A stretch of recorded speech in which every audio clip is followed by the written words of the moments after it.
அந்த நாட்கள் இப்போ நினைச்சாலும் மனசுக்குள்ள ஒரு மாதிரி கனமா இருக்கு. நானும் நவ்யாவும் வீட்டை எல்லாம் எதிர்த்துட்டு கல்யாணம் பண்ணப்ப உலகமே எங்க கையில இருக்குறதா ஒரு நினைப்பு. சொந்தக்காரங்க யாருமே இல்லை. ஆனா எங்களுக்கு நாங்க இருந்தோம். கல்யாணத்துக்கு அப்புறம் லண்டன்ல வந்து இறங்குன புதுசுல லைஃப் அவ்ளோ கலர்ஃபுல்லா இருந்துச்சு. 2 பேருமே நல்ல வசதியான குடும்பத்துல இருந்து வந்தவங்க. பணம் செலவழிக்கிறது ஒரு பெரிய விஷயமாவே எங்களுக்கு தெரியல. நான் நல்லாதான் சம்பாதிச்சேன். ஆனா நாங்க எதிர்பார்த்த அந்த லக்ஸுரி வாழ்க்கைக்கு என் சம்பளம் பத்தல. அதனால நவ்யாவும் வேலைக்கு போனா. 2 பேருக்கும் கை நிறைய சம்பளம் வர ஆரம்பிச்சதும் கண்ணு மண்ணு தெரியாம செலவு பண்ணோம். லண்டன்ல சொந்தமா ஒரு பெரிய வீடு. எல்லாமே கடன்ல தான். வீட்டுக்கு தேவையான ஒவ்வொரு பொருளும் வந்து இறங்குச்சு. நைட் ஆனா பார்ட்டி, வீக்கெண்ட் ஆனா பெரிய ஹோட்டல்னு கிரெடிட் கார்டை தேய்ச்சு ஒரு மாய உலகத்துலயே வாழ்ந்துட்டு இருந்தோம்.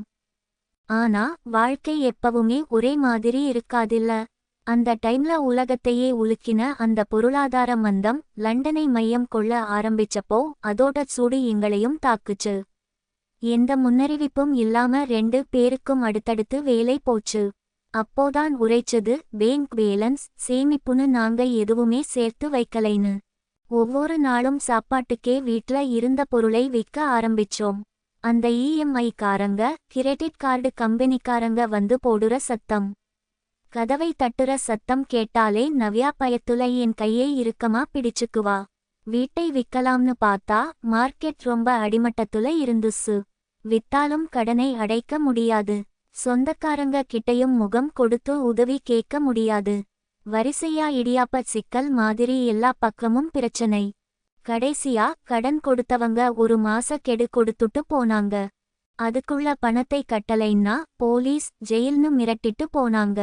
நாங்க ஜெயிலுக்கு போனா பெயில்ல எடுக்க கூட இங்க ஒரு நாதி இல்லை.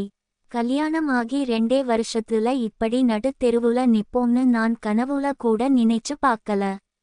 நைட்லாம் தூக்கமே வராது. ஃபேனோட சத்தத்தை தவிர அந்த ரூம்ல வேற எந்த சத்தமும் இருக்காது. நவ்யா என் நெஞ்சோரம் சாஞ்சுக்கிட்டு அமைதியா அழுவா. அவளோட அந்த சூடான கண்ணீர் படும்போது எனக்கு என்ன பண்றதுன்னே தெரியாம உறைஞ்சு போய் கிடப்பேன். வேற வழியே இல்லாம என் கூட முன்னாடி ஆபீஸ்ல வேலை பார்த்த சரண் அப்படிங்குறவனை தேடி போனோம். அவன்கிட்ட போயிட்டு ரொம்ப தயங்கி அவமானத்தை எல்லாம் ஓரமா வச்சுட்டு ஒரு $15,000 கடனா கேட்டேன். கேட்ட உடனே அவன் முகமே மாறிடுச்சு. பிரதீப், நானே என் கடன் தொல்லையில இருந்து இப்பதான் கொஞ்சம் கொஞ்சமா மீண்டு வந்துட்டு இருக்கேன். என்கிட்ட போய் இவ்வளவு பெரிய தொகையை கேட்டா நான் என்னடா பண்ணுவேன் அப்படின்னு ரொம்ப யதார்த்தமா ஆனா உறுதியா சொல்லிட்டான். எனக்கு தொண்டை எல்லாம் அடைச்சிருச்சு. என்ன பேசுறதுன்னு தெரியல. ரொம்ப நேர அமைதிக்கு அப்புறம் அட்லீஸ்ட் ஏதாவது ஒரு வேலைக்காவது ஏற்பாடு பண்ணி கொடு சரண், ப்ளீஸ் அப்படின்னு எண்ணிக்கோ எல்லாத்தையும் விட்டுட்டு கெஞ்சினேன். அவன் ஒரு மாதிரி பெருமூச்சு விட்டுட்டு என்னை பார்த்தான். உனக்கு தெரியாதது ஒன்னும் இல்ல பிரதீப். இன்னைக்கு இருக்கிற சூழ்நிலையில வேலை கிடைக்கிறது முடியாத காரியம்.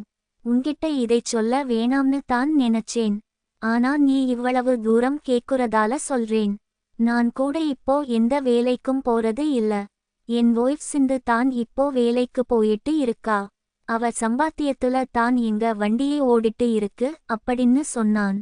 இதை கேட்டதும் என் பக்கத்துல அமைதியா உட்கார்ந்திருந்த நவ்யாவுக்குள்ள ஒரு சின்ன நம்பிக்கை வந்துருச்சு போல. உடனே முன்னாடி குனிஞ்சு, ப்ளீஸ் அண்ணா, அட்லீஸ்ட் உங்க ஒய்ஃப் கிட்ட சொல்லி அவங்க கம்பெனில எனக்காவது ஒரு வேலை வாங்கித் தர சொல்லுங்க ப்ளீஸ் அப்படின்னு அவளும் கெஞ்ச ஆரம்பிச்சா. சரண் முகத்துல ஒரு அசௌகரியமான தயக்கம். எங்களை ஒரு மாதிரி பார்த்துட்டு ரொம்ப தயங்கி, சிந்து என்ன வேலை பாக்குறான்னு உனக்கு தெரியுமா? அதெல்லாம் உன்னால பண்ண முடியாது நவ்யா. வேற எங்கயாவது ட்ரை பண்ணு அப்படின்னு முகத்தை திருப்பிட்டான். ஆனா நவ்யா விடுறதா இல்லை. அவளுக்கு இருந்த அந்த விரக்தியில, என்ன வேலைன்னு சொல்லுங்க அண்ணா, நான் கண்டிப்பா ட்ரை பண்றேன் அப்படின்னு குரல் தழுதழுக்க கேட்டா. அப்போ சரண் நிமிர்ந்து எங்களை பார்த்தான். அந்த ரூம்லயே ஒரு பயங்கரமான நிசப்தம். கொஞ்ச நேரம் கழிச்சு எங்களை உற்று பார்த்துக்கிட்டே அவன் சொன்ன அந்த பதில். நாங்க 2 பேரும் ஒரு நிமிஷம் அப்படியே உறைஞ்சு போய் மூச்சு விடக்கூட மறந்து உட்கார்ந்திருந்தோம். தலையில யாரோ ஓங்கி அடிச்ச மாதிரி இருந்துச்சு.